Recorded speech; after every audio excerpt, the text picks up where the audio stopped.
துலாம் ராசிக்காரர்களை பொறுத்த வரைக்குமே ராசிநாதன் எட்டுக்குடையவன் ரெண்டுமே அவர் தான். சார், எந்த ராசிநாதனோ அவராலே பிரச்சனை வரும்.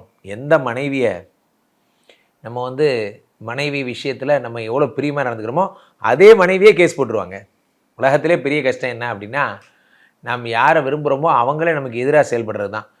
துலாம் ராசிக்காரர்களுக்கு ராசிநாதனே எட்டுக்குடையவனாக இருப்பதால் எட்டுக்குடையவன் ஆட்சி பெறுகிறான். 2-3 நல்ல விஷயம் நீங்கள் புரிஞ்சுக்கணும்.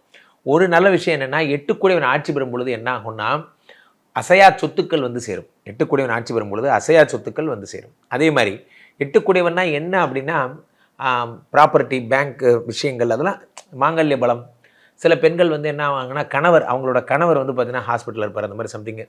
அவங்களுக்கு மாங்கல்ய பலம் என்பது உறுதியாகும் எட்டுக்குடையவன் ஆட்சி பெறும் பொழுது. ஸோ இந்த எட்டுக்குடையவன் ஆட்சி பெறும் பொழுது வேற என்ன நடக்கும்னா, புதிய சொத்துக்கள் சேர்வதற்கான வழி.